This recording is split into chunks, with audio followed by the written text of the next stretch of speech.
In the sixth meeting of the Philosophical Society of Washington. Good evening. My name is John Ingersoll, and I'm the president of the society, the oldest scientific society in Washington, D.C., founded 141 years ago. The mission of the society is to provide a forum for discussion on the scientific topics of the day of interest to all educated men and women. We are well into the fall season 2012 of the PSW lectures. These lectures cover a wide range of topics from physics to astronomy, to chemistry and molecular biology, to biotechnology and medicine, and to public policy. You can review the schedule of lectures at the Society's website at www.philsoc.org. I also like to mention that since for over a year now, we've been recording the lectures, and they're put on the website. If you go to the website, there's a video link, and that will take you to a previous lecture. We're almost by the lecture or two behind. So for those of you who like to see a previous lecture, or you didn't participate, you didn't make it, you can go back and check them out. So it's improved service for all the members, and as well as non-members. This evening, we welcome our members and guests to the lecture entitled Ants, Their Agriculture and Antibiotics. And the speaker is Cameron Currie, professor of bacteriology at the University of Wisconsin in Madison. Our order of business is as follows. First, I will recognize the new members of the society. Then our recording secretary, Justin Steinmetz, will read the minutes of our last meeting. Then we'll hear from our president. And I will then proceed with a few housekeeping announcements and other special announcements before we retire to the social hour. I'm pleased to welcome one new member this evening, and that is the speaker, who is customarily elected to a regular membership. So Professor Cameron Currie is elected as a member. Please join me in a round of applause to welcome Professor Currie as a new member.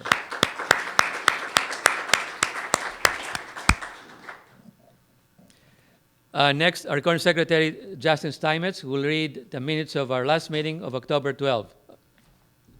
Justin.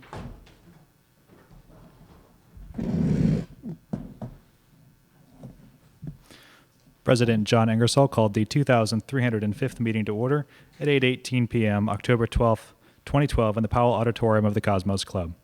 Mr. Ingersoll announced the order of business and introduced 3 new members of the Society, including the speaker of the evening. The minutes of the 2,304th meeting were read and approved. Mr. Ingersoll then introduced the speaker, Mr. Arthur Olson of the Scripps Research Institute. Mr. Olson spoke on grasping the molecules of life, modeling in 3 dimensions. Mr. Olson began by noting that we live in an age of bioatomics, with an unparalleled level of continuous knowledge from atomic to organism scale. He explained that it can be difficult to understand the various complexities of biological interactions, such as the combinatorics of biochemistry, or the interaction of chemical entities through evolution. His goal is to uncomplicate these systems through visualization, and he believes the results may help us better understand and explore the complex molecular systems that underlie the processes of life. Mr. Olson continued by discussing how scientists acquire information at different scales of structure, including optical microscopes, electron microscopes, electron tomography, and X-ray diffraction. He noted that Pauling used X-ray crystallography, but also created physical models based on his observations, using them to successfully predict molecular structures that had not yet been experimentally observed. Watson and Crick also famously interpreted diffraction data using a physical model, both scientists recollecting in memoirs how important the model was for exploring possibilities. Mr. Olson was an early adopter of 3-dimensional computer graphics in the 1970s, a radical change in the visualization of chemical structures. Computers were a great leap, he said, but also left behind the physicality of old modeling methods. The typical interface of mouse and keyboard is not always intuitive, and even computer-generated images may not clearly convey the entire situation. He began considering the nostalgic physical models in combination with modern technology trends, such as mobile devices, ubiquitous computing, video games, digital cameras, autofabrication, and augmented reality. The combination of these concepts allows custom natural computer interfaces for exploration and learning, designed for the user and task at hand. Mr. Olson explained that we perceive more than we look at, since we are also aware of our tactile senses and the space around objects. Physical objects are intuitively intelligible, and we already know how to manipulate them. Physical objects, he said, act as an analog computer in some sense, representing certain characteristics of the molecule through metaphor.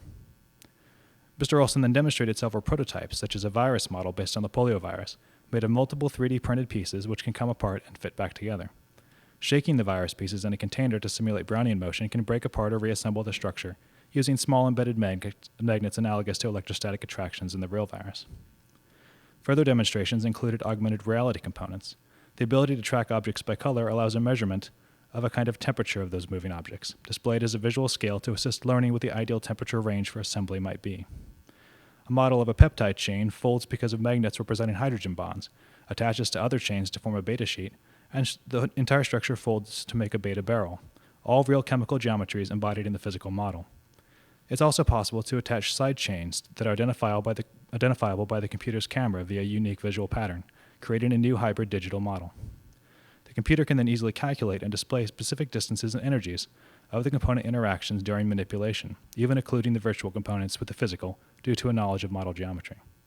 A final physical model was surrounded by a virtual cloud of color-coded space, representing the electrostatic field around the surface of the protein. Mr. Olson then discussed the complex environment of the cell, which requires the integration of information from many sources and scales.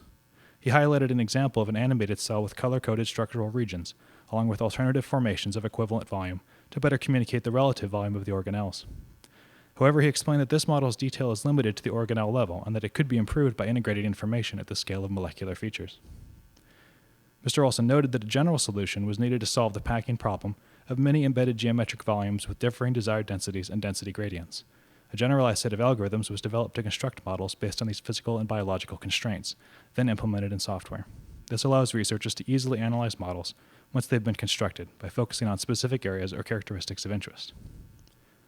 Mr. Olson emphasized the importance of reusing software when possible, noting that computer graphics developments are often driven by the film and game industry, and high-end generalized graphic systems lack the scientific domain knowledge.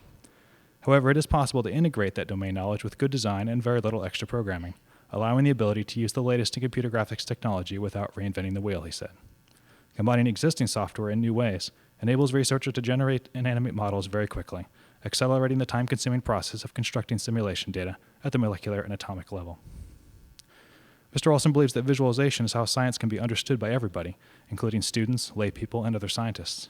The future of science may depend on our collective ability to engage and educate as much as possible, a process he feels is important to maintaining a scientifically informed public. With that, he closed his talk, and Mr. Ingersoll invited questions. Someone asked about the possibility of adding haptic feedback to the physical models.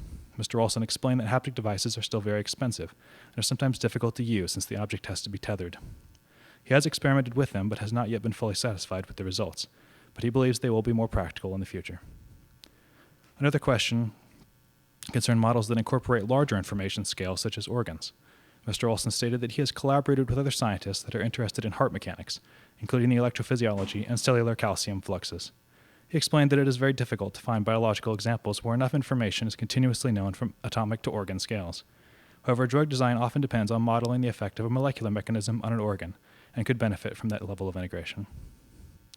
After the question and answer period, Mr. Ingersoll thanked the speaker, made the usual housekeeping announcements, and invited guests to apply for membership. At 9:53 p.m., President John Ingersoll adjourned the 2305th meeting to the social hour. Attendance 56, weather clear, temperature 12 degrees Celsius. Respectfully submitted, Justin Steinmetz, Recording Secretary. Thank you, Justin. Are there any corrections to the minutes? If not, may I have a member to approve the minutes? A second? All in favor? All members in favor? Minutes are approved. Thank you very much.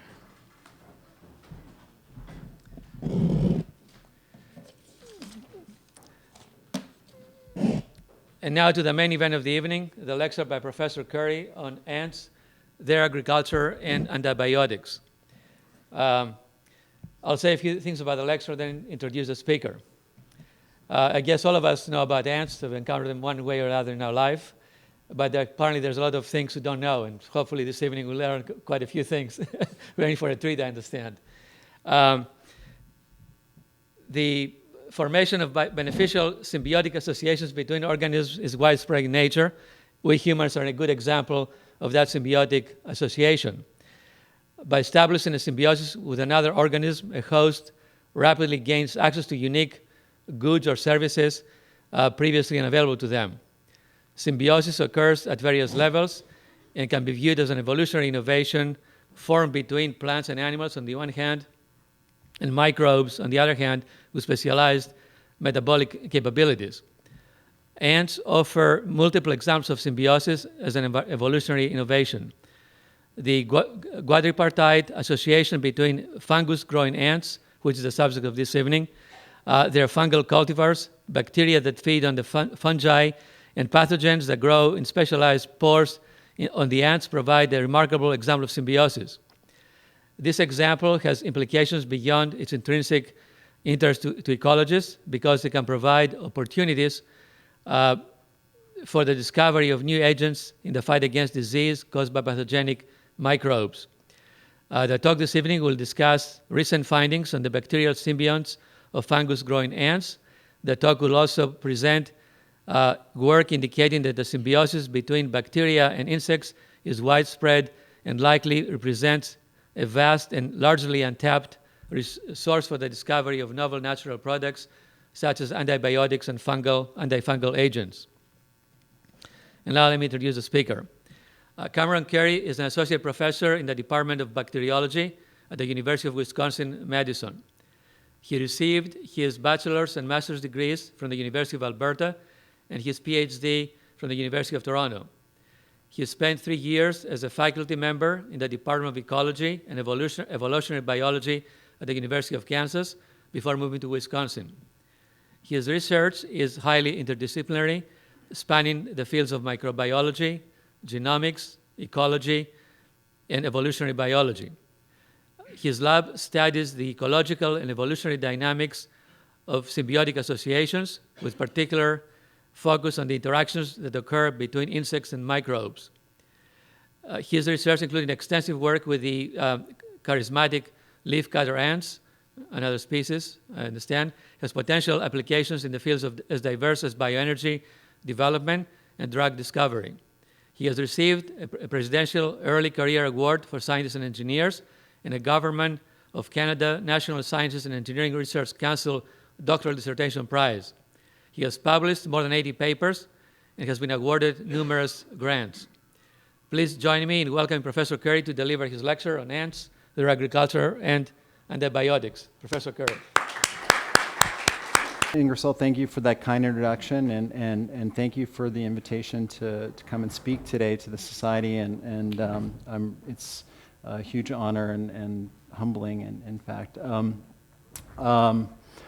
I have had this slide up, and I know people have already noticed that I've got a lot of collaborators, and that's part of the point of this slide is I like to start with clear acknowledgement that the work I'm going to talk about today is really been a collaborative effort of many people, and it's been part of science that I really enjoy. The people in red I'll mention as I go through around specific projects, but it's data that's generated by other people that I'll talk about. I'd also like to start by specifically acknowledging Ted Schultz, who honored me by being my guest today. Ted has been a great mentor for me, and so it's a very important mentor for me. So it's wonderful to have him here for this event. And as we were joking amongst ourselves at dinner today, if you ask an ant question, I don't know the answer, Ted is the ant person. So I may deflect questions at the end towards Ted.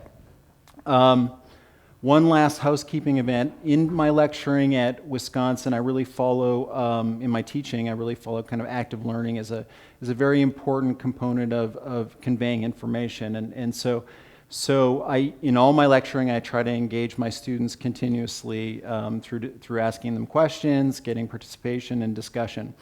And I try to do that in this kind of format as much as possible. And so I'm going to actually expect you guys to participate in various points in the lecture, but don't worry, it's mostly putting up your hand.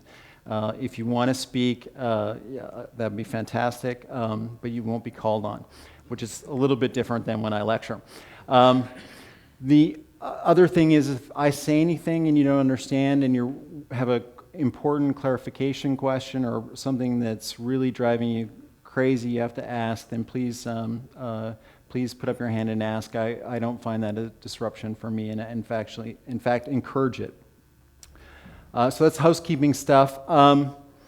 So I'm going to talk about ants, agriculture, and antibiotics, and I really have three main kind of messages that I'm going to try to get across in my talk today, and I'll give them to you now, and the kind of take-home messages. And the first big take-home message is that leaf-cutting ants have fascinating biology and are amazing set of organisms, and I could give an hour-long lecture just about the biology of leaf-cutting ants, natural history of leaf-cutting ants. And so the first part of my talk is going to be talking a little bit of components of the fascinating biology of leaf-cutting ants.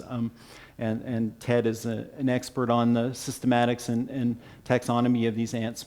The second part of my second main point of my talk is to focusing on my own research and research in my program, is to talk about symbiotic associations within this system and kind of convey the importance of symbiosis and the fascination in symbiosis. And I'll get into detail on that in a minute. The third part, at the end, I would like to kind of wrap it up by talking a little bit about the applied outcomes of the research that was really funded and initiated in a pure science, understanding our natural world perspective, and to show some of the potential outcomes that are in the works in the system that, kind of for a shout out of support for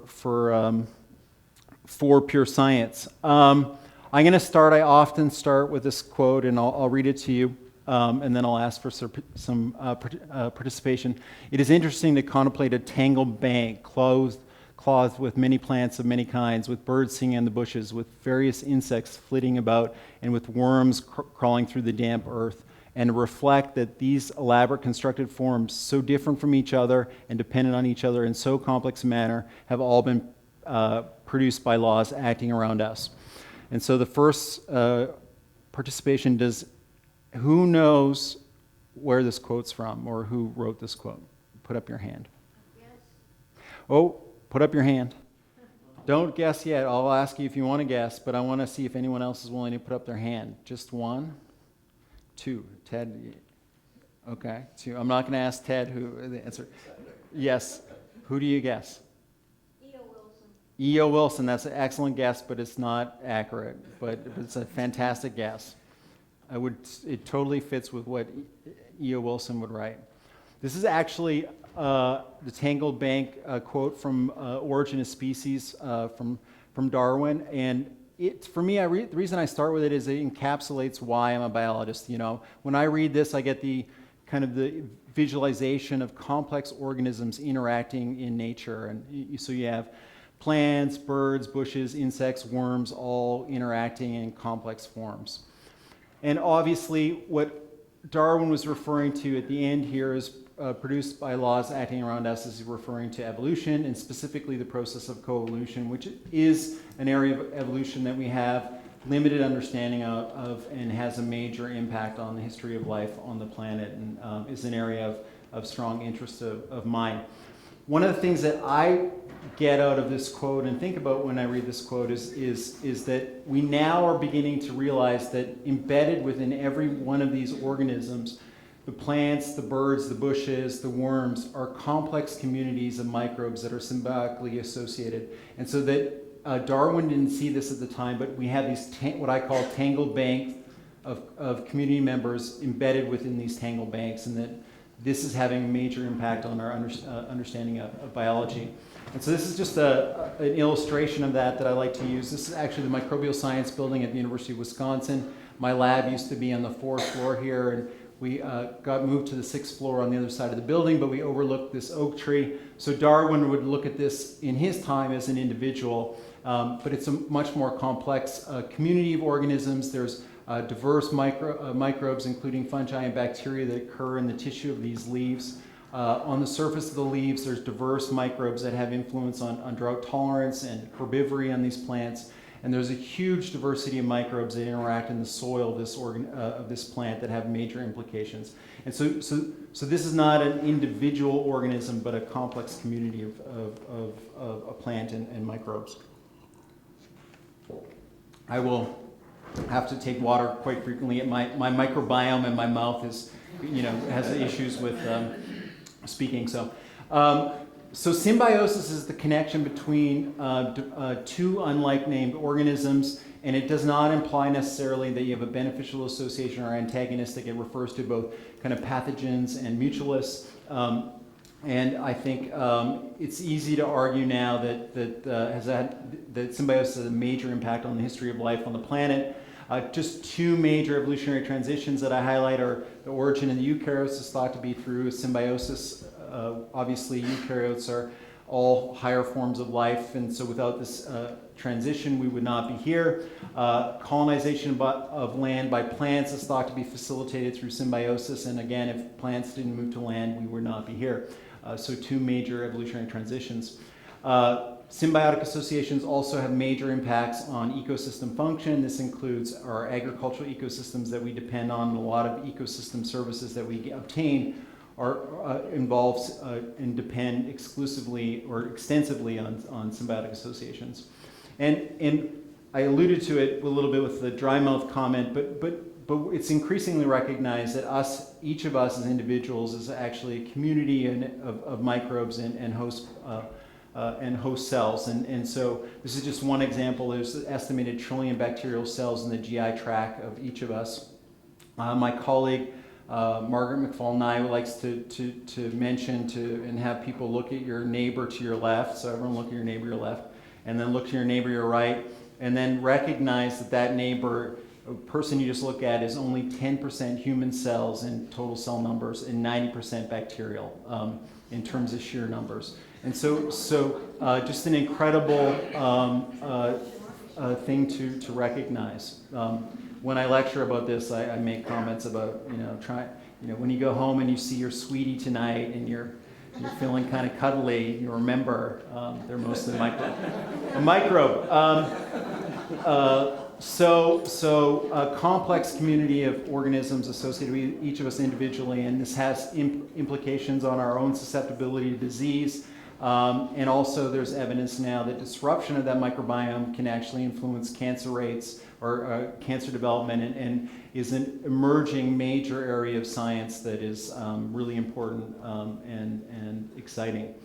The symbiosis that I work on and have worked on since I was a PhD student at the University of Toronto is this depicted here as this obligate ant fungal mutualism. This is an association between ants and fungus they grow for food. And so here you can see a picture of an ant on the surface of her fungus garden. And so this is actually, maybe the light's down a little bit. Can we?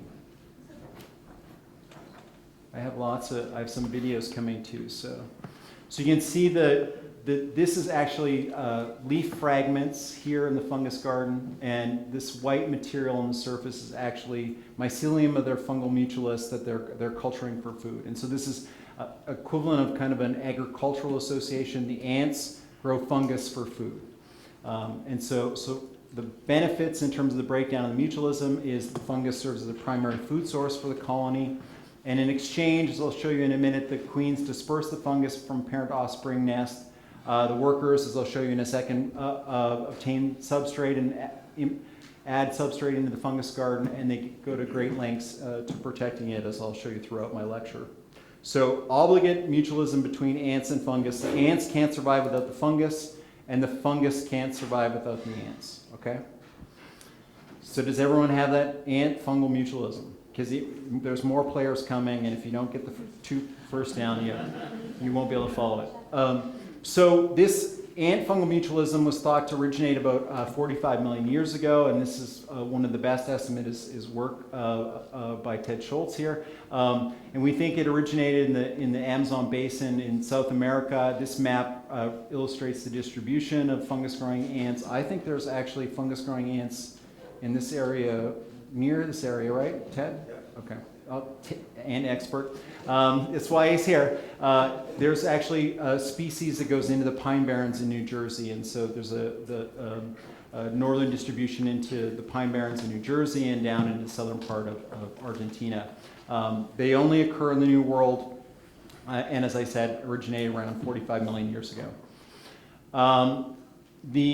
Over the evolutionary history of the ants growing fungus garden, there's been diversification in the ants, so it's not a single ant that's distributed across that range, but many species of ants, maybe as many as 200 to 50 species of fungus-growing ants, and this is a phylogeny or evolutionary history of the ants based on work out of Ted Schultz's lab, just a modification of that. And so this just illustrates the diversity in fungus-growing ants and the complexity of fungus-growing ants. There's also a lot of complexity in terms of social structure in the colonies, size of colonies, and many different aspects. And I'm going to focus a lot of my talk, and almost all my talk, on leaf-cutting ant agricultural system, which I'll show you in a second. These ants grow fungus for food, and so they're like the rest of the diversity of fungus-growing ants, but they're called leaf-cutting ants because they're very conspicuous behavior of cutting leaves, and they use this leaf material for growing their fungus garden. And so here's a couple photographs. An ant had just cut a leaf fragment here, and here you can see a little bit of a trail. But I don't think this does real justice, so I actually like to show video of this. Here is a video of cutting. And so one of the things you can look for, it's a little blurry, but I think it comes into focus. One of the things you can look for is the mandibles of the worker are actually serrated to increase the rate of cutting in the leaf fragment. And so the worker cuts through the disc and actually uses her legs to then can hoist the leaf fragment above her head. And then they form this conspicuous trail of ants carrying little fragments of leaves in the forest.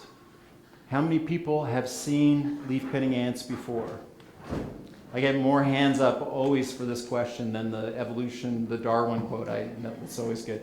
How many of you seen these in the forest, in the tropics?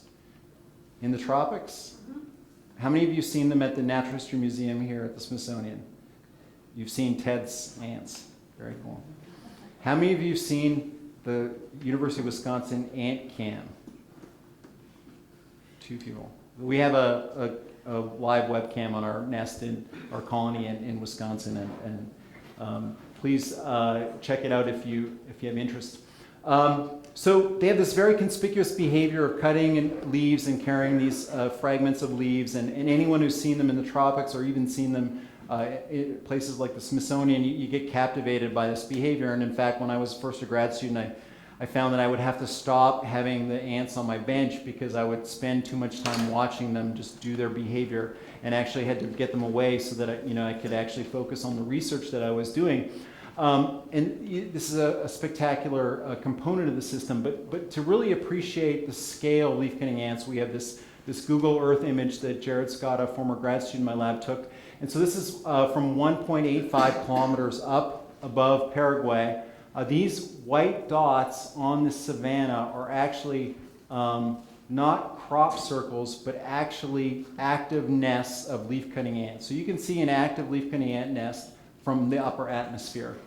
You can see these are active nests here, and these are nests that are regenerating woody plant material because of the concentration of plant material of nutrients from the foraging activity. And so the ants are actually very important in the functioning of neotropical ecosystems in terms of nutrient flow.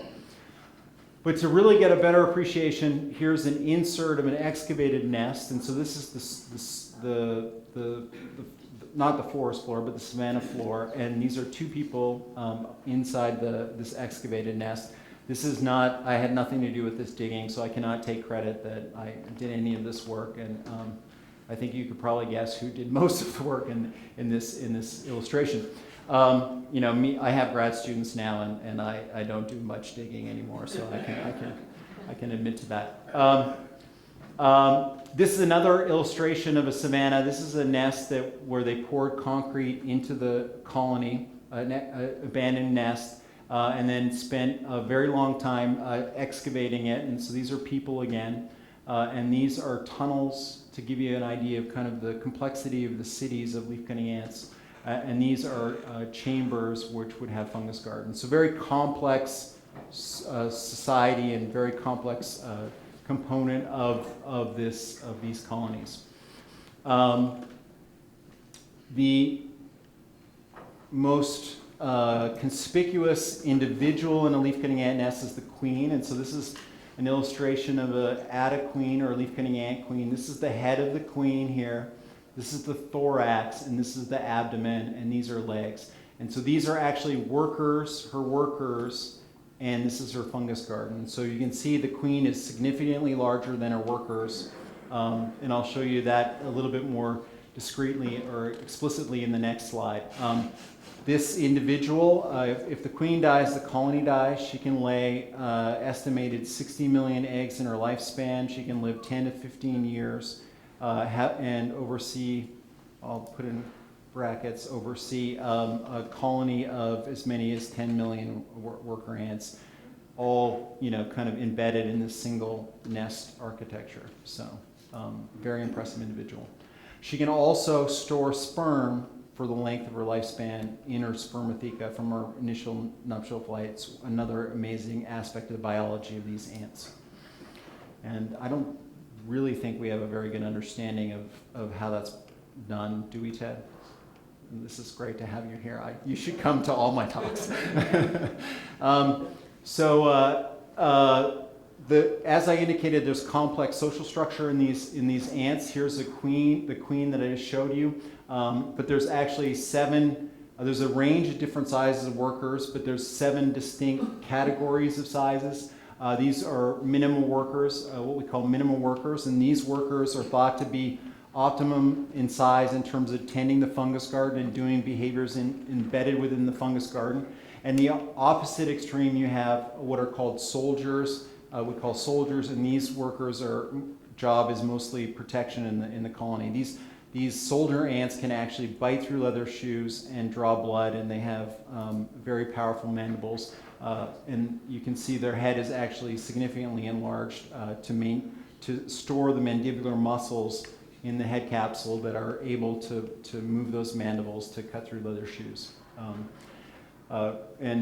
Really incredible division of labor, complex division of labor based on size and also age in these ants.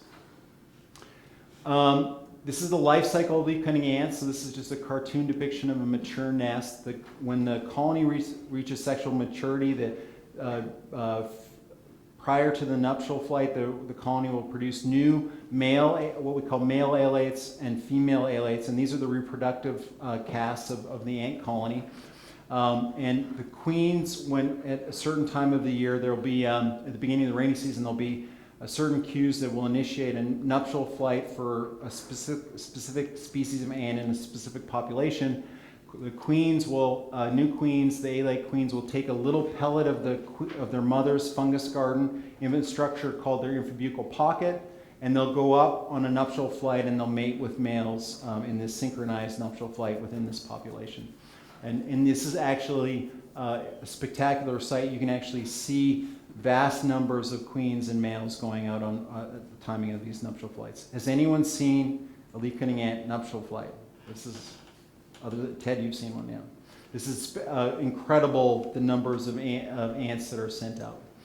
The queen will then dig up a little nest and spit up fungus garden underground, lay eggs which turn into larvae, that develop into pupae, and then callow workers. The workers then forage, and the colony matures until reaching sexual maturity. And so this is a breakdown of the leaf-cutting ant life cycle.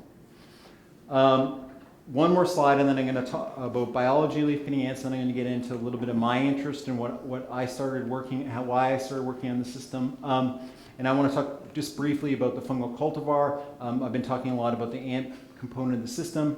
Obviously, the fungal cultivar is the other mutualist in the system. These are members of the Bacteriomycota. So this is a group of fungi that include kind of rotting wood rotters, conchs that attack trees, soil decomposing fungi, ectomycorrhizal fungi, and litter decomposers like members of Lepiotaceae. This is a photograph of what the fruiting structure would look like in this group of fungi if it was allowed to fruit. And we think there's a lot of actual diversity and cryptic diversity in the fungal cultivar. Well, some work has been done to look at the evolutionary history of the fungi that the ants culture. And so I mentioned it's not a single species of ant culturing fungus garden. There's a lot of diversity in ants. Likewise, there's a lot of diversity in the fungi that they culture. And so the crop the ants associate with is diversified over evolutionary time. And so this is just a cladogram or a depiction of the evolutionary history of the fungi associated with fungus-growing ants. And I'm going to connect it here to the evolutionary history of the ants that I just showed you. And what you can see is specific groups of ants are associating broadly and typically with specific groups of fungi. And so you can see that by this ant genus called Apterostigma. Most of the species of Apterostigma associate with a specific group of fungi.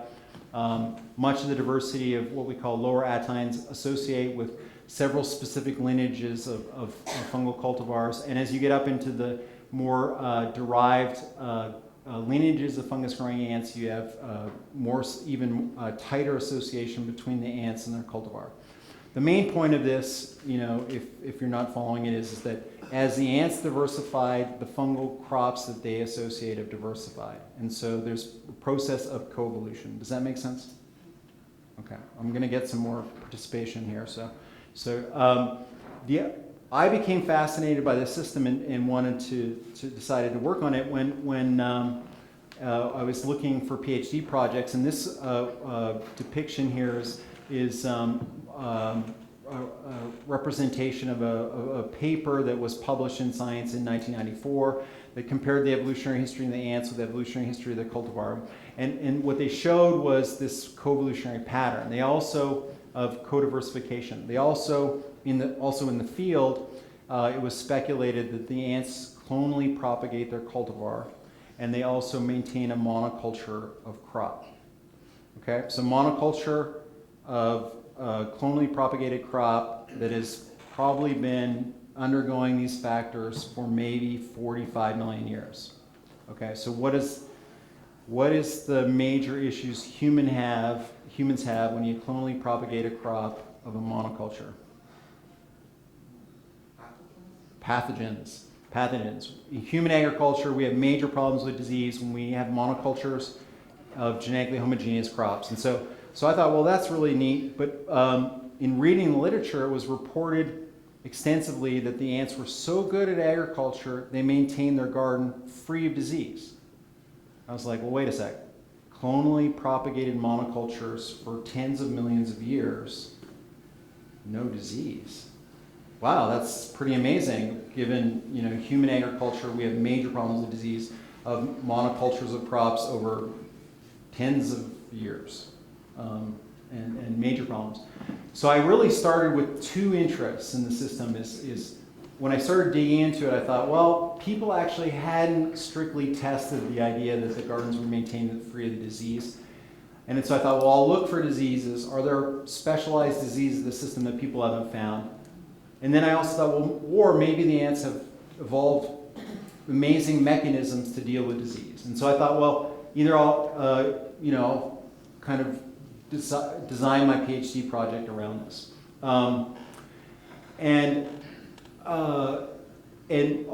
The punchline, as I'll show you very briefly, is that I actually found very specialized diseases that were exploiting the fungus garden, and that they also found very elaborate mechanisms for dealing with disease.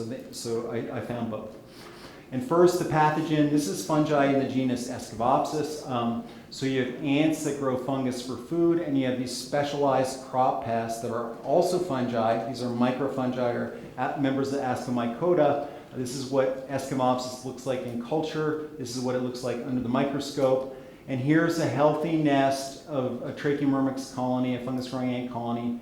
And this is a nest that was I found completely devastated by Escovopsis in the field. And so this crop pathogen has the potential to completely overgrow and kill colonies. And I also showed through extensive experimental work that it has the capacity to form persistent infections, and these persistent infections have major impacts on the accumulation of garden biomass and workers within the nest. So we also only have found Escovopsis from associations with fungus-growing ants. So this fungus seems to be exclusively associated with this. We also did molecular phylogenetic work. We've actually done quite a bit of work, and I'm going to actually show some of our old stuff, which is a little bit dated, but it shows the major trend. And that major trend is, as you have diversification of the ants, as I showed you, and diversification of their fungi, you have diversification of the pathogen that attacks their fungus garden. And this is not a pattern of co-speciation or strict coevolution, it's a pattern of what I call co-diversification. As you have new lineages of ants evolving, you have new lineages of fungi evolving, and those specific lineages are attacked by specific groups of pathogens. And we actually know there's some switching at the deeper levels within here, but broadly, we have a pattern of co-diversification among the three players. And the main point I want to make with this is that this pattern reflects an early origin of the pathogen in the system, and it indicates that when the ants started domesticating and culturing their fungus garden, they probably had the pathogen present in the system. And we speculate that when they domesticated their fungi, they actually brought the pathogen of that fungus into the system. The main point being they have ancient association with the pathogen in the system. Does that make sense? So how do the ants deal with this infection? And one of the major and interesting mechanisms is actually behavioral. This is a behavior we call fungus grooming. And fungus grooming involves workers actually using their antennae and touching the surface of the fungus garden. So this is one of those minimum workers touching the surface of the fungus garden, and then she actually runs her mouth parts over the surface of the mycelium of the fungus garden, and she'll actually accumulate the spores of the pathogen in the infrabuccal pocket inside her head and discard those pellets into the dump. And so this is actually was a really exciting thing to discover, partly because E.O. Wilson had done a lot of work on the behaviors, describing the behaviors of leaf-cutting ants, and he had never described this behavior. And one of the reasons he never described this behavior is this is a behavioral response that's very common in the presence of infection, but is very rare in the absence of infection. So it seems to be a very specific response to infection. And this is just an illustration that they collect those spores in their infrabuccal pocket inside their heads. And they actually will discard these in specialized piles that a former grad student in my lab, Ainsley Little, showed is actually tended by specific castes of ants as well. And so very kind of complex behavior. And this just shows that there's large recruitment of workers in response, and I'm just going to move on. The other mechanism of defense involves more of the bacterial symbiosis realm, and it has to do with actinobacteria. These actinobacteria on the ants. This, when I started my graduate work, was thought to be a wax produced by the ants themselves, and what we showed and discovered is that these bacteria, this wax is actually a bacterium on the surface of the ant, and so you can see this worker has this kind of covering of whitish material on the surface. This whitish material is filamentous in nature and is actually a filamentous bacterium or actinobacterium.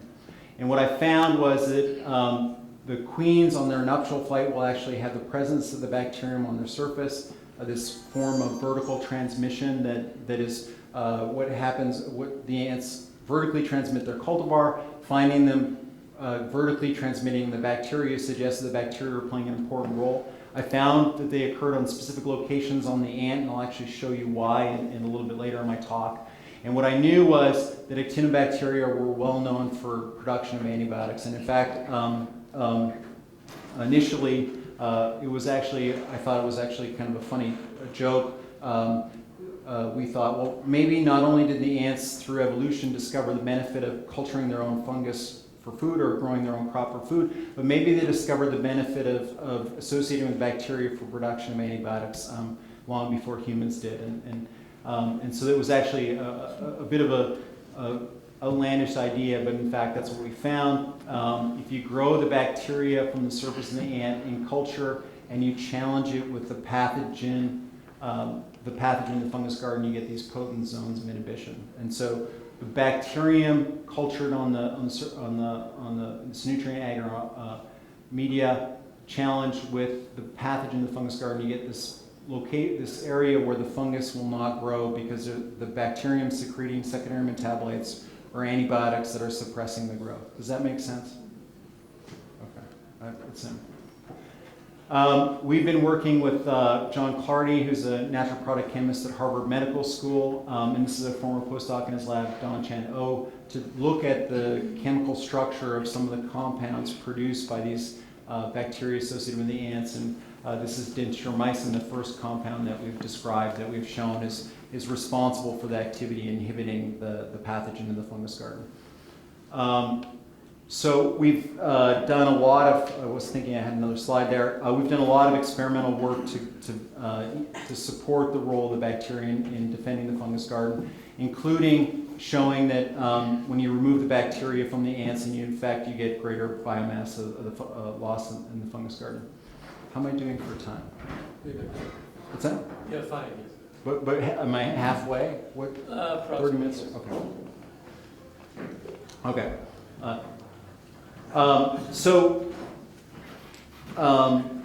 That's an introduction to kind of where I came into fungus, introduction obviously to leaf-cutting ants and a lot of the biology of leaf-cutting ants, a little bit of what brought me into leaf-cutting ants and fungus-growing ants, and some of the discoveries that I made as a grad student and followed up in as a researcher, as a young faculty member.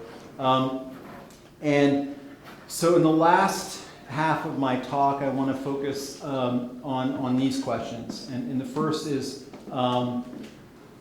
illustrate further complexity in this ant microbe tangle bank and introduce you to two new members. So what I've shown you is you have ants growing fungus for food, you have specialized crop pests that attack and exploit that fungus, and then you have bacteria on the bodies of the ant that help protect the fungus garden. And so I'm going to show you two additional symbionts in the system and further complexity. Then I want to, in the next part of my talk, I want to show you evidence that the association between the ants and the bacteria on the surface of the ants is ancient and likely originated from the earliest start of the association. And the third part I want to talk about is that this type of association between insects and bacteria that produce antibiotics that mediate the disease dynamics in the system is likely more widespread. And I'm going to end, hopefully, depending on the time, on applied outcomes of this stuff. Okay, so two new players in the system. The first is a black yeast that was discovered or documented, discovered in my group by Ainsley Little and documented very extensively by work by Ainsley Little. And what we discovered is when we cultured the bacteria on the surface of the ant on nutrient media, as we did here, in some groups of ants, we also got a black yeast very frequently and very commonly. And so Ainsley thought, well, maybe this black yeast exploits the association between the ants and the bacteria in the system. And so she did a lot of work to show that the black yeast actually can utilize the bacteria from the ants as a nutrient source, and the growth of the black yeast disrupts the growth of the bacteria from the ants.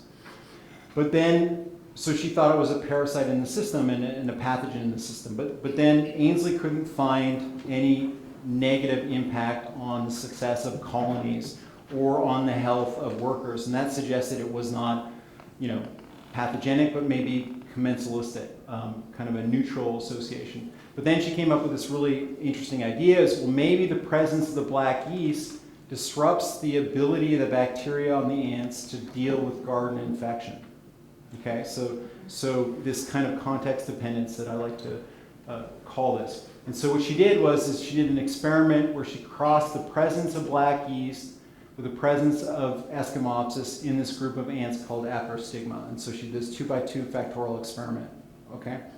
And so the prediction was when the black yeast was present and the pathogen was present, the black yeast would be disrupting the bacterial mutualist, decreasing its ability to deal with infection. Does that make sense? Yeah. So, and here's what she found. On the y-axis is the proportion of garden biomass remaining. And here's your two no Eschimopsis treatments. So this is garden pathogen absent, garden pathogen present. The solid line represents the presence of the black yeast. The dotted line is the black yeast absence. There's a significantly greater impact of infection in the presence of the black yeast and the absence. And this is an indication of kind of this indirect complex interactions that can occur within symbiosis and illustrates the important role of the black yeast in the system. The sixth player has to do with nitrogen-fixing associates in the system.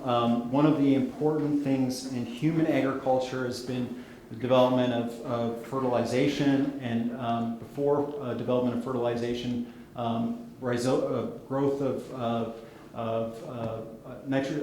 plants associated with nitrogen-fixing bacteria was critical to stable agriculture. And so we thought, well, maybe like human agriculture, where associations with nitrogen-fixing bacteria is important, maybe this is going on in the ant system, which is predicted to be nitrogen limited. And this is work that Adrian Pinto did, and Adrian showed through extensive experiments the presence of specific groups of bacteria in the fungus garden, and showed that they were fixing nitrogen, and actually did N15 experiments to show that fixed nitrogen ended up into the tissue in the ant. So an additional layer of complexity in the system. Okay, so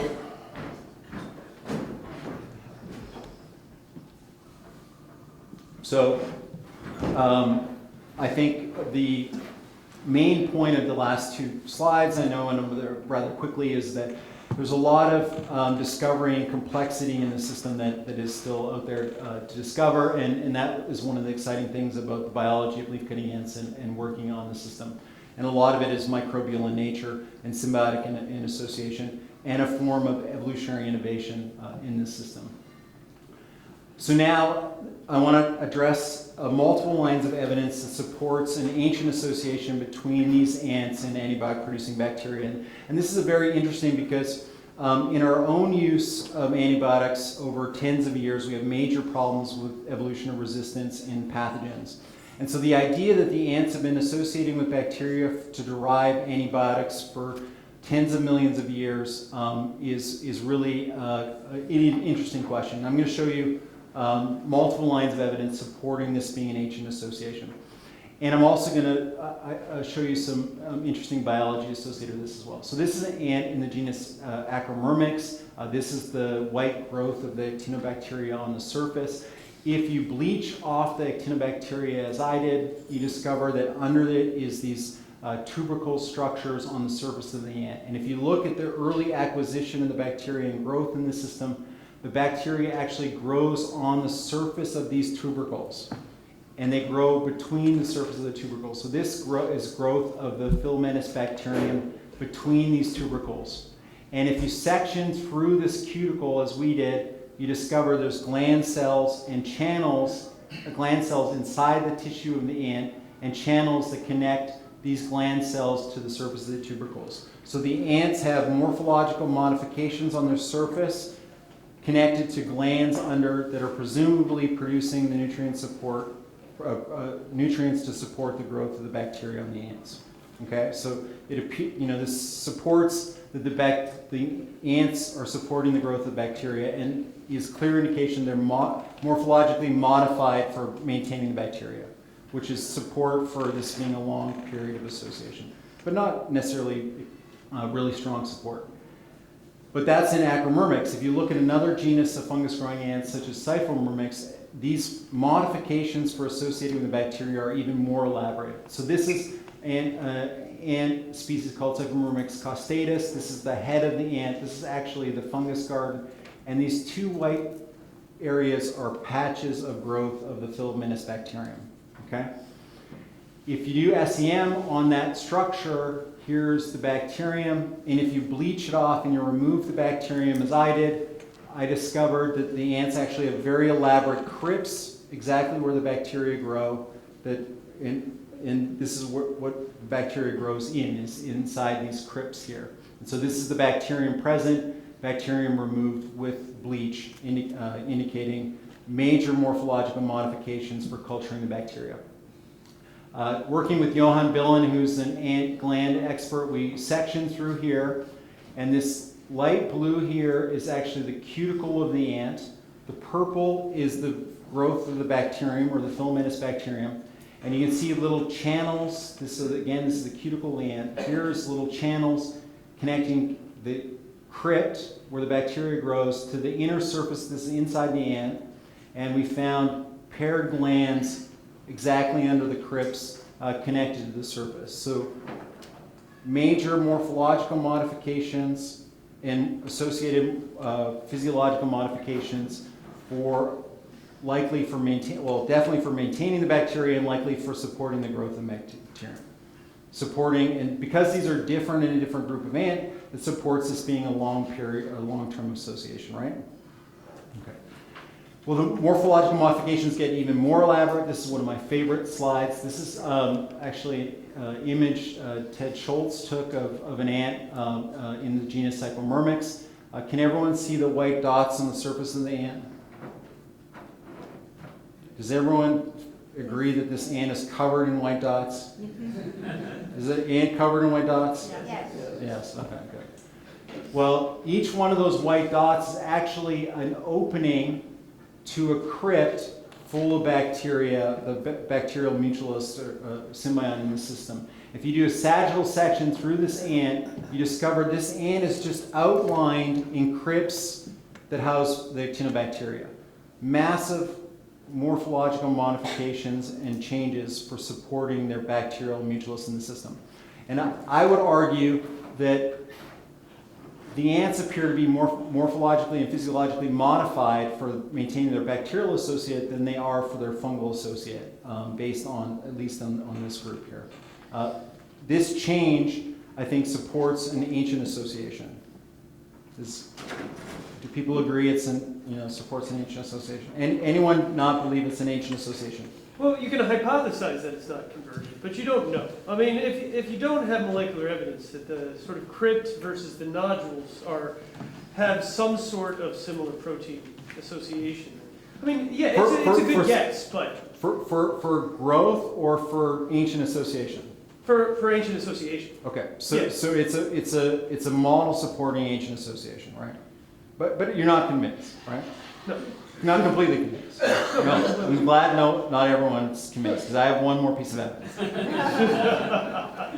and this comes from work with Ted Schultz. We were in the field together, and Ted said, "Oh, I got some ants in amber in my lab, in my drawer." And I said, "Well, why don't you come to the University of Kansas? Let's look at them under the microscope." And that's what he did. And we discovered this Trachomyrmex ant in amber, presence of the bacteria and crypts on the surface. Dominican amber dates back more than 20 million years. The ants have bacteria and crypts associated with bacteria 20 million years ago. I would argue that strong support for the likelihood of an ancient association. You could say we need to do more molecular work, but I think the evidence supports an ancient association. Does that help? It certainly helps, yeah. Okay, good. Having fun. Good. It's hard to. So the alternative model is that the ants dealing with infection had a recent acquisition of bacteria, and it spread throughout the diversity of fungus-growing ants, right? And so that's in some ways the alternate model, right? And it's hard to rectify that model with this image in the finding in the Dominican amber. So, but one thing I really want to point out very clearly is one thing this does not establish is that the bacteria associated with the ants is anciently associated with the ants. So that the ants could be associating with actinobacteria for millions of years, but continually acquiring novel strains of bacteria to obtain new antibiotics over evolutionary time. And that's a critically important distinction, right? Very clear. Ants have been likely using bacteria for millions of years. They've been associated with these bacteria for tens of millions of years, likely for deriving antibiotics, but this is no implication for understanding that the bacteria associated with the ants have been associated for tens of millions of years. So we've been doing a lot of work in my lab to get at that particular question. Are the bacteria associated with the ants specialized in the system? I could give a 20-minute talk about even just some aspects of it, and I'll just show a little bit of data. And this is work of Eric Caldera, a grad student in the lab. And Eric is a population geneticist. He spent a lot of time in the field going to Panama. So this is Panama here. Here's Costa Rica. And here's different populations in Panama. This is the Panama Canal, Barrow, Colorado Island, for those of you who are familiar with Panama. Eric spent a lot of time collecting nests of Apterostigma ants, isolating the bacteria from the ants and then sequencing multiple genes from those strains of bacteria. And he generated this molecular phylogeny for strains of 71 strains of bacteria associated with this group of fungus-growing ants. And I'll just highlight the main point. The main point is that there are specific groups of bacterial symbionts associated with specific populations of ants. And so if you look at La Salva here, almost all the diversity of symbionts found from ants in La Salva in Costa Rica form in just these two clades here. And so a distinct kind of association with specific populations. Likewise, Barrow, Colorado Island, almost all the strains associated with ants from ant colonies collected of this species in Barrow, Colorado Island all form this closely related group of strains. So this is a pattern of what we call local adaptation, and it supports a model of specialization between the ants and the bacteria. It doesn't speak to an ancient association, but it speaks to a very specialized association in the system. So one of the things that we think about a lot in the system is do the ants associate with specialized bacteria and derive specialized antibiotics from that association, or do they associate with more generalist and typical bacteria and obtain the same kind of chemistry? Is there diversity in the chemistry within this association? We have some insights into this, and again, I could spend a lot of time talking about this. Unfortunately, I don't have time, but I want to show a little bit of work from a former postdoc in my lab named Mikhail Polson. Mikhail went out into several populations of ants in the genus Acromyrmex. He collected the colonies, he isolated the pathogen from the fungus garden and the bacteria from the ants from each of those colonies, and then he crossed all the possible combinations of pathogens and bacteria from these 12 nests. And so he did these bioassays. And so this is a 12 by 12 pairing set of bioassays. And so these are what the bioassays look like. He grows the bacteria on the nutrient agar, he challenges it with the pathogen, and he scores it in a way what we call a heat map.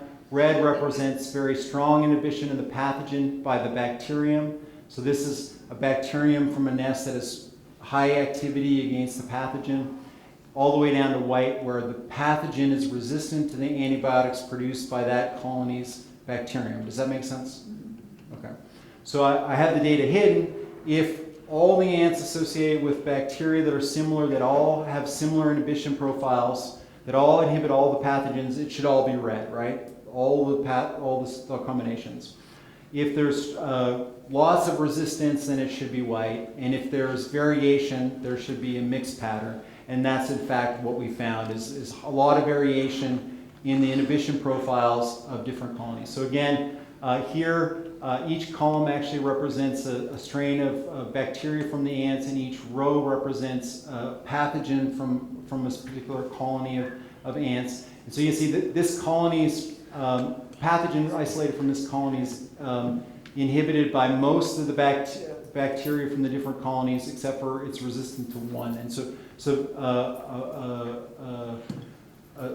a pathogen that is highly susceptible to antimicrobials. So you have other pathogens that are resistant to more strains of bacteria. But the main point is there's a lot of variation in the inhibition profile, indicating a lot of variation probably in the chemistry.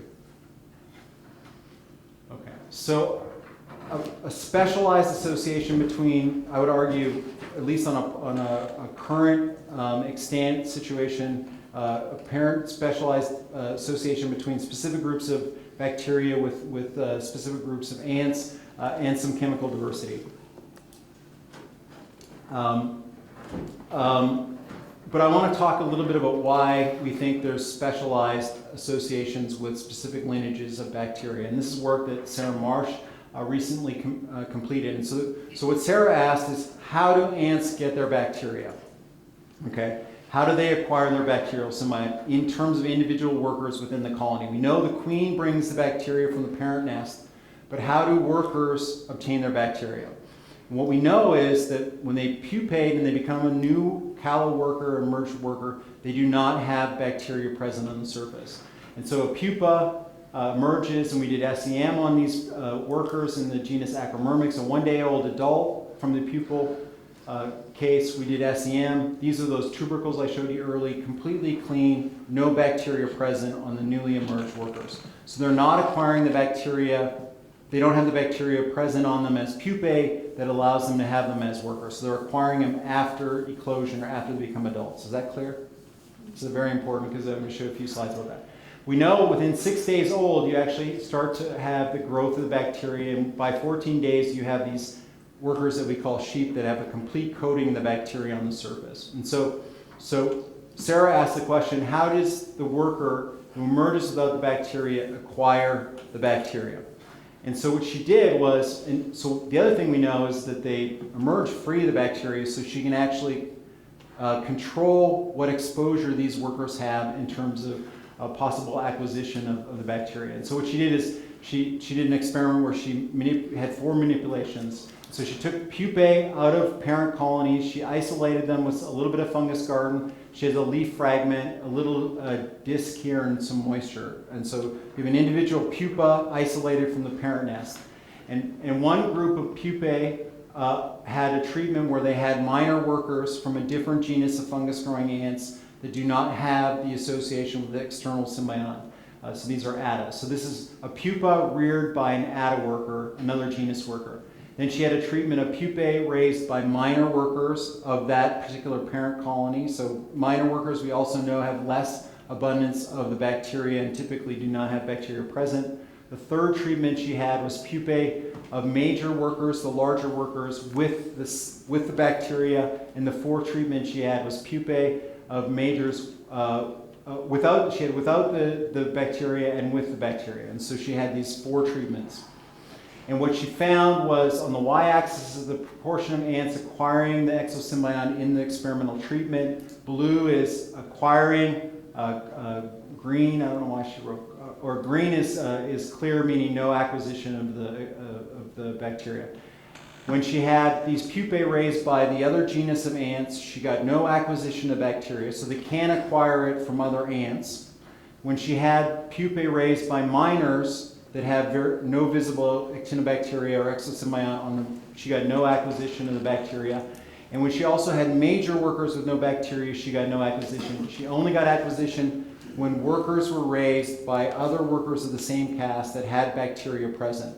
And so that indicates that it suggests and supports a model where the bacteria is transferred from other workers that have the bacteria within the framework of the colony.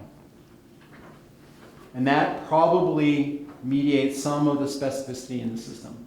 But what also Sarah said was, well, is this acquisition a narrow window? Is there a narrow window of acquisition? And what we know from other symbiosis is that there are situations where hosts have to be exposed to the right microbe at the right point of time for the establishment of that symbiosis. And so Sarah said, is there a narrow window of opportunity where that worker can acquire the bacterium? And the reason we would think that there might be this narrow window is that would help stabilize the association between the ants and the bacteria in the sense of ensuring they acquire the right bacteria.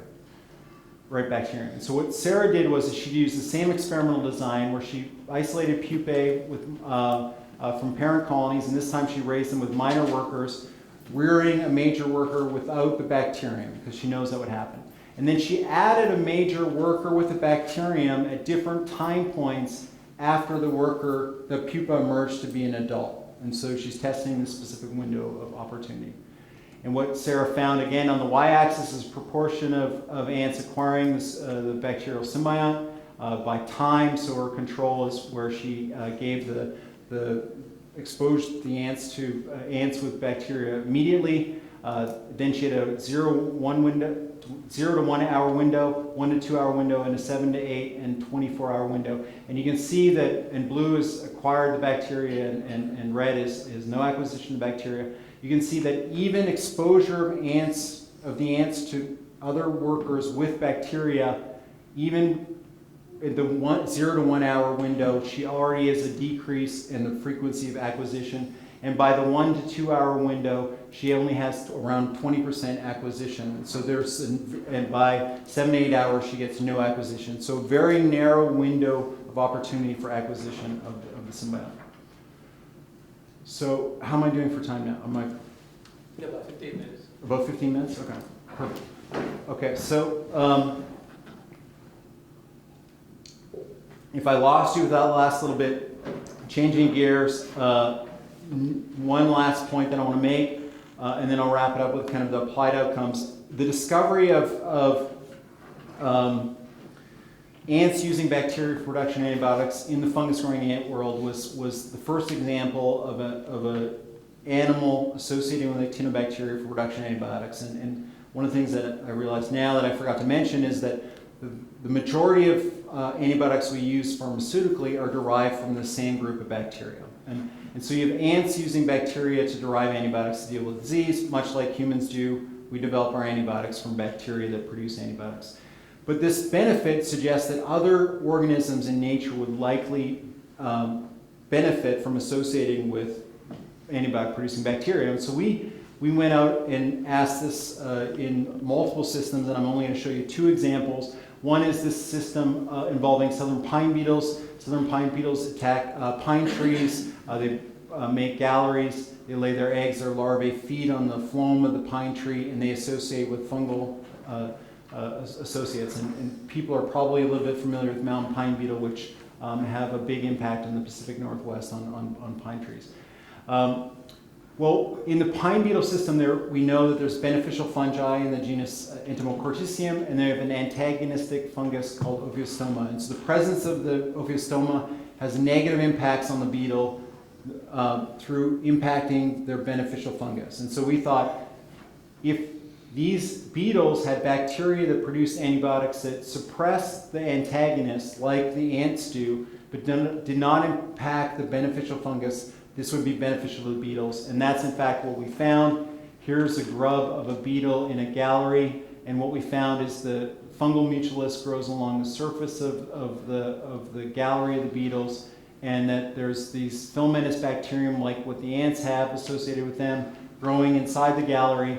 And if you challenge the bacterium that we found from the beetle galleries with their beneficial fungus from the beetles, associated beetles, we get very little zones of inhibition. But when you challenge them against antagonistic fungi, we get more potent zones of inhibition.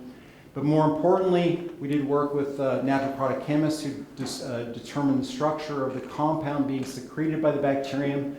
It's what we call a polyene peroxide. We named it mycantamycin after structure in the beetle. Here is fluorescent units or density of the two fungi on the y-axis, and this is concentration of this compound produced by these bacteria associated with the ants. Blue is their antagonist, red is their beneficial fungus, and you can see significantly more sensitivity in the antagonist to the mycantamycin than their beneficial fungus, indicating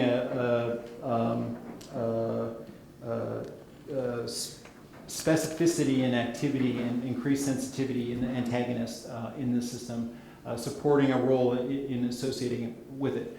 But one of the major points I want to make is this is another novel compound like the dentramycin compound that I showed earlier, novel to science. We've also been looking for this kind of association with honeybees. People are probably aware and familiar with issues with disease dynamics in honeybee colonies. We've gone in and isolated these types of bacteria from honeybee colonies. We've done bioassays against Penibacillus larvae, which is the major bacterial pathogen of honeybees, and found a strain that has high activity in inhibiting the pathogen of honeybees, Penibacillus larvae. And we worked with Don Chano and John Clarity and others in Harvard determining the structure, and they identified a novel structure being produced and responsible for this activity in inhibiting Penibacillus larvae. So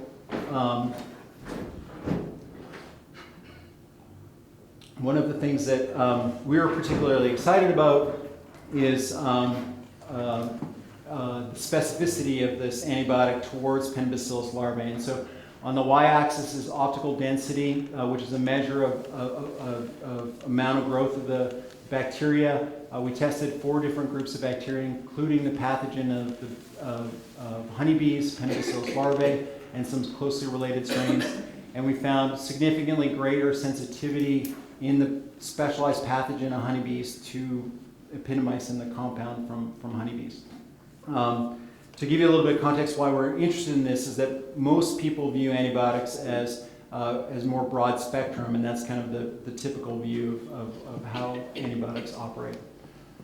I have a wrap-up slide, and then I want to make I have like 5 more minutes. Is that okay?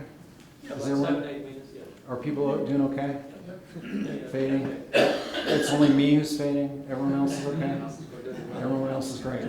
Okay. Keep going. Keep going. If you're fading and you need to get up, then please feel free. So I'll only be 5 more minutes. So here's a cartoon depiction of what we described I described in the ant system in my seminar today. You have these ants. They have bacteria on their bodies that produce this what the artists call a death ray that attacks the pathogen of the ant's fungus garden. Obviously, it's not a death ray, but artistic license. I'll give them that.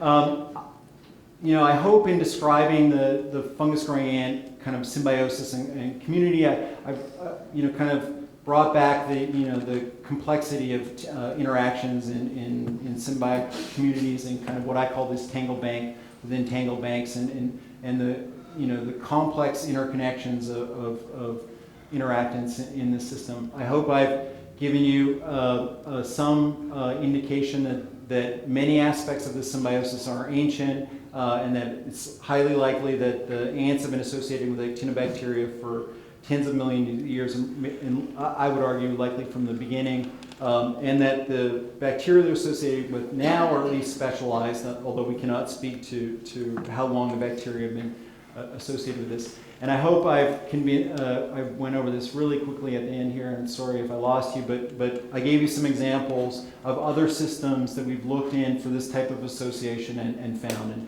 now I want to end in the last 5 minutes and really kind of applying a little bit of why this has this kind of work has applied benefits and what's worthwhile. And part of the reason I wanted to do this was because I always try to do this in my seminars, because I think I started in the system from a very pure science perspective and did not expect to discover new antibiotics from my work. I actually didn't even expect to discover bacteria that produce antibiotics. It was really looking at pathogens in the system. And so pure science of today is kind of the future present applied outcomes later. And so that I think is important. I also thought it was important to talk about this because it's kind of timely being here in DC and it's political season. And I don't know how much people have been following. And I'm from Canada, and although I'm wearing blue and a red tie to say I'm bipartisan, and so my next slide has no partisan implications in it. I just want to say that there's a lot of targeted activity and pointing out of negativity of money that's being spent on studying exotic ants. And so if you look at this as the GOP from Wisconsin, here they're calling out Tammy Baldwin, who's running for Senate, for voting for the stimulus grant that wasted money on ants, monkeys, and rats. And the line here is nearly $2 million was spent on studying exotic ants. And so this is not a partisan, comment. I think there's, it's a bipartisan thing to attack some pure science attacks. And I'd like to point out, it's not my work that they're targeting, but when you start targeting exotic ants, you start to get kind of close to home here. And I think we can all argue that it should be a bipartisan thing, that we should all support exotic ant research, right? I mean, that's why I'm here to campaign. But on a more serious note, I really want to hit 2 points, and maybe I'll quickly. And one is drug discovery, and this is on the y-axis, discovery of new drugs or new drug leads by year. And you can see there's a significant decrease in the last 3 decades in new drugs being developed. And does anyone know why there's such a decrease in the drug discovery? This is going to be the last participation. So. No profit in it. No profit in it? No profit in it. Why is there no profit? I mean, you're right. I would argue there's two reasons for no profit. And some people actually... Exotic, because many of the things are exotic diseases that don't have a large number of people that would use it. So market, limited market, a lot of disease development is limited market. That's any other reasons there's no profit? Patents. Patent issues with patent stuff. Trials too expensive. Trials too expensive, very expensive trials. Anything else? Yep. We completely ignore the cost of destroying our own microbiomes. I mean, really, the health cost of that. The health cost of that, we'll discuss that maybe after. But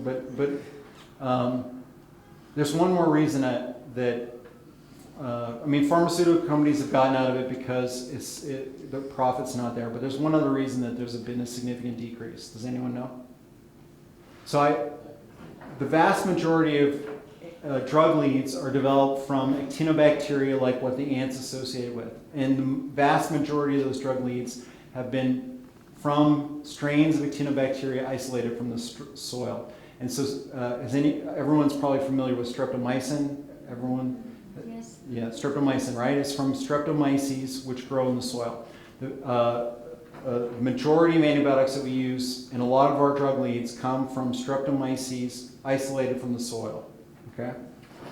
Well, it used to be pharmaceutical companies could go out in the soil, isolate streptomyces, bring them back to the lab, look at 10 to 20 strains, and discover a novel compound.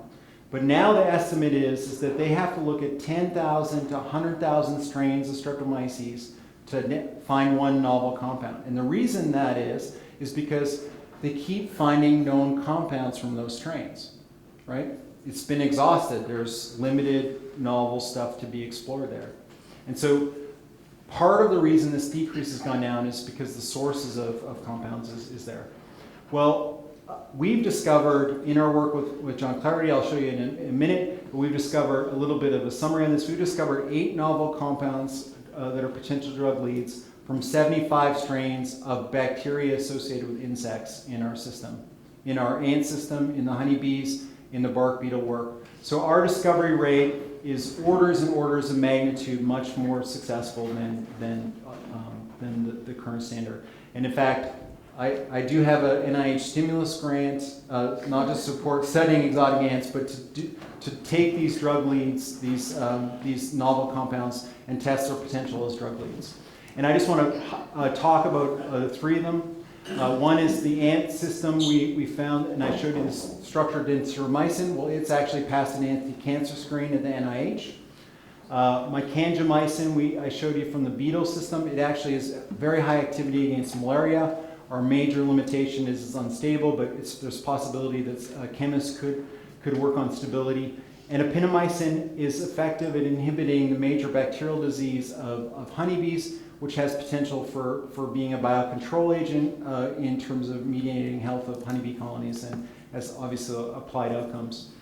So I'm going to end there and just say that, I think that if you asked me when I first started as a PhD student looking at disease dynamics in leaf-cutting ants, that it would result in discovery of novel drug leads that include compounds that have passed anti-cancer screens, I would have laughed and said that's ridiculous. And I think my major point there is that much of the pure science that's being done today is critical for the future applied outcomes. Thank you.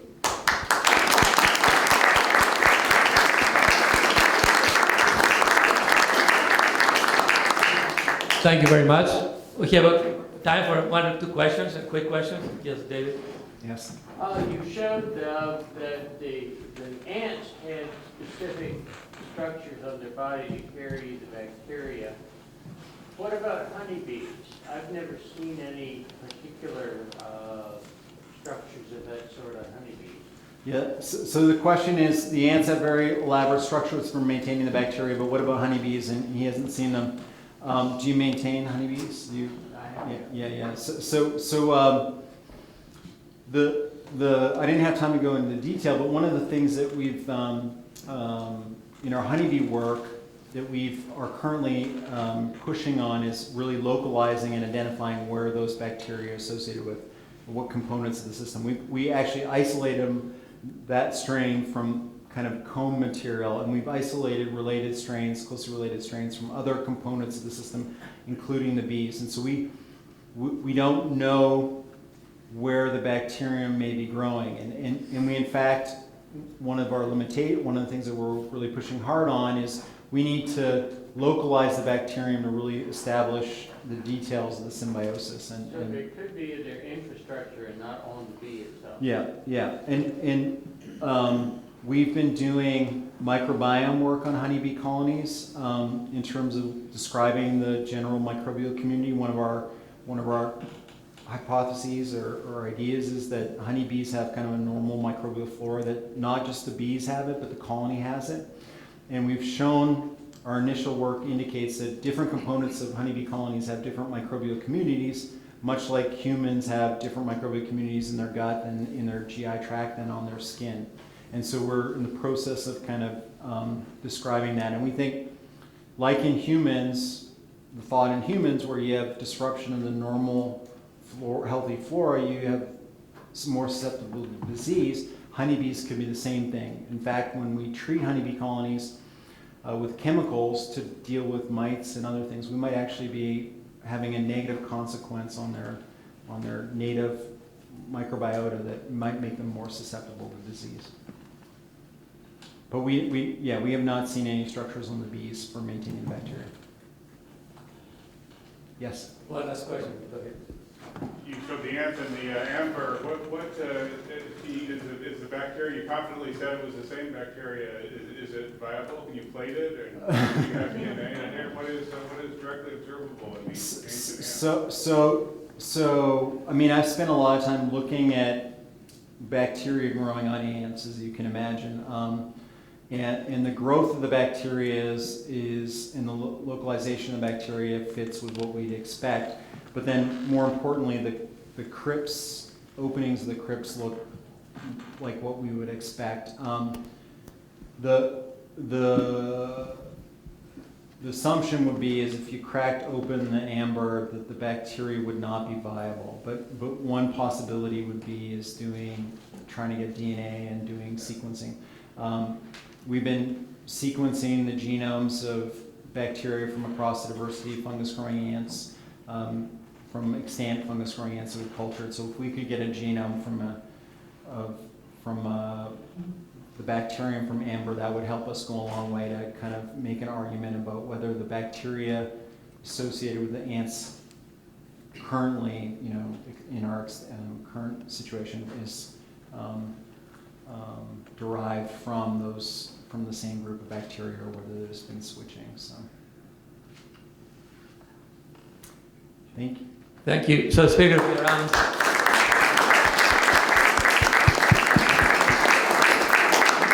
For more questions, the social hour. So before we conclude, thank you. Well, thank you. Thank you. Thank you.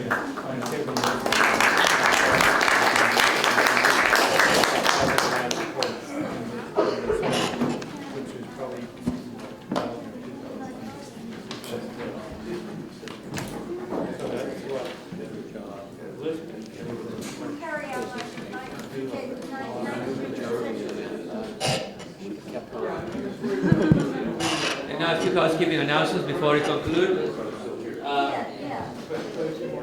First of all, let me introduce Ted Schultz here. He's the director of entomology at the National Museum of History.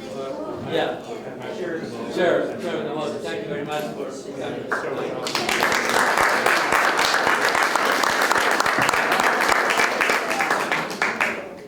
A few housekeeping announcements before we retire to the social hour. If you dine with us this evening and you've not settled your account, please see Bill Maish. Bill, thank you. As always, we appreciate your dues and contributions to the society. The society is a tax-exempt Section 501c3 organization, and your contributions are tax-deductible. If you're interested to become a member of the society, get announcements future lectures and dine with the speaker before the lecture. Please see our chairman, the membership chairman, Mr. Lloyd Mitchell. Lloyd, thank you. You can also go to the website and sign up. It's a simple application, and then within a few weeks you get the notification of your acceptance of the society. As I also mentioned on numerous occasions, the society depends on contributions besides memberships, so we welcome any sponsorship to lectures and any special contributions to the operational fund of the society. So if you'd like to do that, please see me or any of the members of the General Committee, and we'd appreciate any size gift is always welcome. Our next lecture, 2307, will be on November 9th, 2 weeks from today. The speaker will be Neil Gershenfeld, who's a director at the Center for Bits and Atoms at MIT, and his speech will be on programming matter, the science of digital fabrication. One more last note, several of us, after the end of the social hour around 10:30, will continue our discussion. That's an old tradition of the society, goes by 140 years, or 141 years to say. So if you'd like to join us, you can, in the back of the room, please do so, and we'll go out and continue the discussion. And I'm sure everybody will have a lot of questions about ants, even after the social hour. That's all I have to say this evening. Is there any further business of the society? If there's no further business, I will entertain a motion from a member to adjourn the meeting. We have a second. All members in favor? Aye. The 2306 meeting of the Philosophical Society of Washington is adjourned to the social hour.